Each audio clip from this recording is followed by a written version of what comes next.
Hey out there, it's Mike White with 143, and today I'm going to make another video on removing backgrounds. Now my good friend Kate asked for help, or guidance on how to remove a background from an image like this. So she's generated this image with AI, and now she wants to take this background off, and as you can tell, it's going to be difficult because there's lots of splatter. Alright, so let's get started. First things first, we're going to notice the image size. It's 1024 by 1024. So I'm going to open this with Photoshop. Alright, and I'm just going to use the crop tool. I've already got the crop tool selected. And I'm going to expand this out because we don't want, these edges that are at the hard, corners of this. We want them to show. We want the whole, we want it to be one thought. We don't want to have like a hard edge over here while we're painstakingly removing the rest of this. So let's just bring this out to where we think it should probably stop. Oh, if I hold Shift and Alt, it'll just do that symmetrically and proportionally. So we'll just bring this on out. And then I need to make sure that my contextual taskbar is open. And I'm just going to click Generative Expand and leave it blank. And so this is the new, AI in Photoshop, or at least it's still new to me. We've had it for maybe 6 months to a year. And it's done a job. I mean, I'm not super happy with that. I might let it try that again. Let's revert the image. So I just hit F12 to revert. And then I'm going to get my crop tool back out here. And we're going to hold Shift and Alt and expand it out. I'm just going to hold Alt. And we're going to try to influence it a little by not going out quite as far and just see if it'll do a better job second time around. Well, this time, it finished this part off for me pretty well, but it looks like we're going to have to do some manual cutting right here in the background, so that's fine. We'll run with this. So I'm going to export this image. Actually, let's look at it. Let's do image size on it. Let's just look at the quality. Yeah, see, I see some details that I don't like. And so one way that I can just kind of smooth those over is by shrinking this slightly. So let's just take it down. It's at 1800. We'll take it down to 1500. And let that just kind of smooth parts of this image out. And then we'll just go ahead and quick export this as PNG. I'm going to go to my designs folder. And this is my Eat Dirt. I'm going to say original. Keep things named and orderly. And I'm going to pop over to Gigapixel and go back to my designs folder. And I always have my designs folder sorted, view sort by date. So always the one I'm working on is at the top. And we'll just use the standard engine on this, and taking it out to 6x is probably a little too much. Yeah, but we were going to come in quite a lot on that image. Let's do 4x. Yeah, okay. We'll do 6x. You have to have a beastly machine for this. That's what I call it. You have to have a gaming PC, modern, Intel, processor. I'm very opinionated about this stuff. You need a nice graphics card. I like to run systems that have at least, 16, hopefully 32 gigabytes of RAM. Otherwise, you'll just be struggling at some of these steps and not able to run these programs. Okay, so you're going to find the exported picture, renamed in the same folder, unless you've changed the way Gigapixel acts. And so now we've got a really big version of this image. Okay, so there's some easy ways we could get started with this. And, there's always a number of different techniques to be able to take off a background. And, I usually kind of fumble my way through and then learn what works the best along the way and maybe restart over and try that way. So, I always can go back, and I need to just go forward without fear. So I'm going to hide this little bar because I can't stand that bar. And, usually the first thing you'll see me do on something like this is grab my magic wand tool. I've got contiguous checked. And then I could, run a tolerance. So tolerance of 40 is not very high. Let's try 80. 20 is probably the lowest I ever use, and 120 is probably the highest. And then to give you an idea of what that would leave you with, I mean, it's obviously eaten into all these areas that we don't want, and we can just carve those away. So that was just one click. We can just come in here and carve away the parts that we want to keep. So I'm holding Alt and just, drawing. And I always tell people I've got my mouse speed set really low. And that's one of the ways I can draw, very, particularly like this. And I can start, deselecting the parts that I want. And then of course I need to select, parts that are like in here. But I don't know that that's the approach that I want to show you. I mean, this is, definitely a way that you could do this. And you can, come in here and you can grab your magnetic lasso tool. And then you can just kind of follow around some of these parts in the back. So I've got the plus selected. And you can let this magnetic lasso tool like kind of end things over here for you.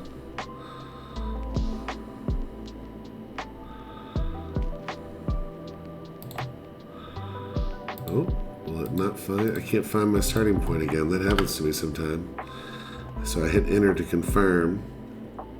And so, that's a way to, kind of pull some of this back stuff out and figure that out. So, I'm just showing you the process of me thinking my way through this, because that's important. You have to approach each image differently. What I want to try, though, is inverting the image and trying to make a mask based on lights and darks. I'm noticing that my background is mostly light, and my foreground or my design is mostly dark. Some of it is light, but I'm going to try to make a mask out of this. So bear with me. We're all on a learning journey all the time. All right, so let's duplicate this layer, and then we're going to do image adjustments, and we're just going to do a black and white on this. So now we've got our black and white. So that's great. And then we're going to do image adjustments invert. So all the white areas now are what are going to be kept, and the black areas are what are going to go away. Awesome. And then we can do image adjustment levels, and we just want to play with this and see, if we're happy with what we get. So as I increase this, more is fading away. If I grab this left hand side, and as I pull this side down, it's going to brighten more up. Okay, and that looks like just about the tweak that I need. So I'm going to hit OK on that. Now there's obvious parts of this that I need to keep, 100%. So I'm just going to grab a white. I've got a white paintbrush. I'm grabbing a brush. Okay, I got hardness at 100%. I can adjust my size with my bracket keys that are right next to the right above the enter key, slightly to the left. One ups and one downs.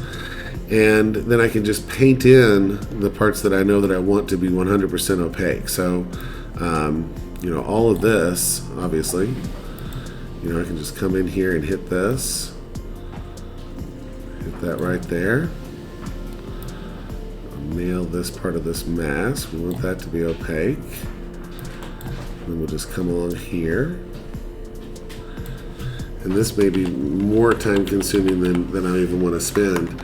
I just, with such a difficult background, this is probably the best way to do this. Oh, when you go outside the lines, just hit Control Z and come back.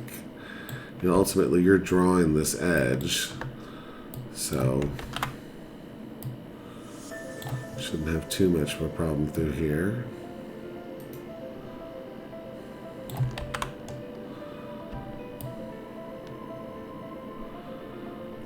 So you can see how I'm going to do this. I'll pause the video and, paint out the rest of this real quick. So I find myself flipping back and forth between the, just confirming the parts that I know that I want to keep. Like I definitely want to keep here. And I wanted to show you this. If I just click right here, and then I hold shift and click down here, it draws a straight line, which that could be helpful. Very few things in life are actually straight. I always like to say that. Most stuff's curved, but we'll just bring this in, and we can use like in small pieces. I'm just shift clicking. Every time I click, I'm holding shift. And this is where you want your flow on your brush to be 100%, for stuff like this. So I'm just going around. This image is supposed to be spattered or scattered. That's what it looks like. It's what we're doing here. But we want to make sure that the hard parts that we want to keep are preserved, and this is one way to do that. So we're just creating that. Now I'm just going to point out that you see me doing all the edges. I'm focusing on the edges, just like you would if you were painting in real life. You're going to do the edges and then paint the inside. A lot easier to deal with that way. And I'm probably going to increase the levels a little bit here. I'm kind of talking my way through this. Let's grab this brush a lot bigger and just nail these parts that are real easy. Now that we got some of those edges done.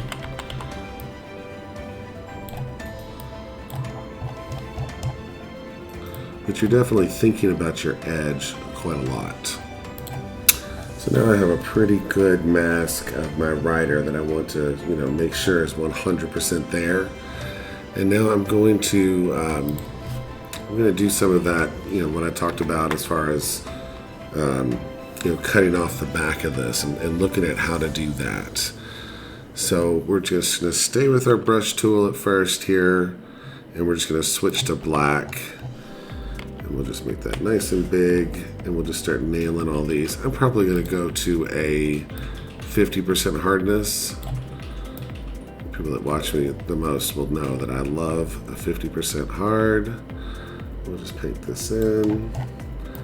So now that I'm seeing what pure black is, I think I have pure black.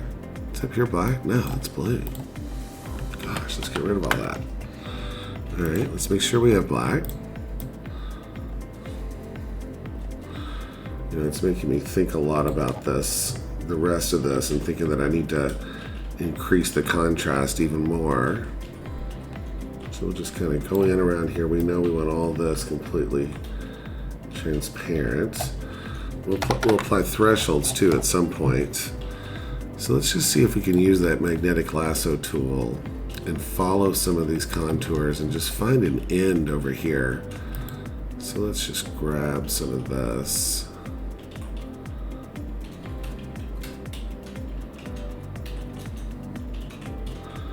So I'm just kind of questing around.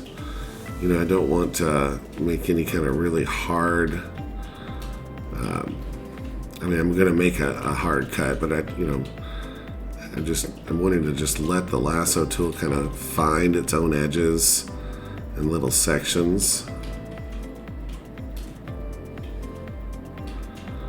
So I'm just going on around there. Awesome. So now we have a selection. And I'm actually going to select the inverse. So I just did Control-Shift-I. And now we're going to deselect some things. So I'm holding Alt and clicking, and I'm just going to trace around some of these elements that I want to keep. So this will be our furthest splatter right here.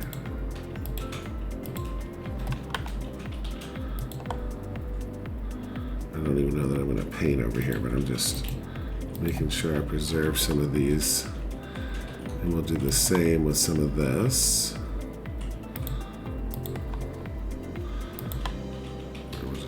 add to our little...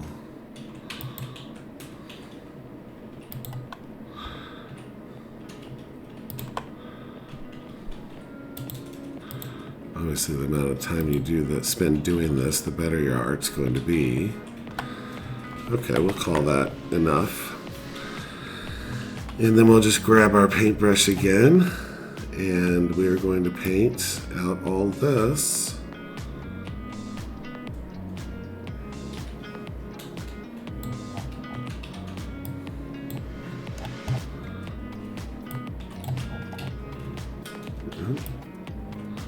Just coming in and smoothing off this part.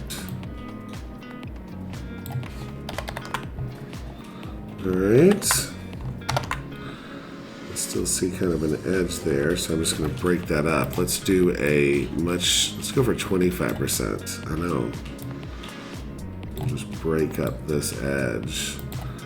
So it looks way too hard right around there. Alright. And then we'll just do image adjustments, and I'm going to go back to my levels for a second and just look at it. Yeah, see, I need that pure black, but if I take this white down, that's not what I want either. So if I pull this up, now I'm really getting some real dark black. If I pull this down, I should mix more of that white. And this just takes time, you know. I have been doing this for 20 years, you know. I've been working with stuff like this, and you know, this is what looks like it's going to have a good result to me. I'm not super happy with my chop back here in the back. You know, what could I do to kind of break that up a little bit? Let's look at that. I'm going to grab a different brush. So I'm going to use one of these, you know, like a chunky charcoal. What's that? That looks good. And I'm just going to paint in, make it kind of big, and we'll just paint in and break up some of this.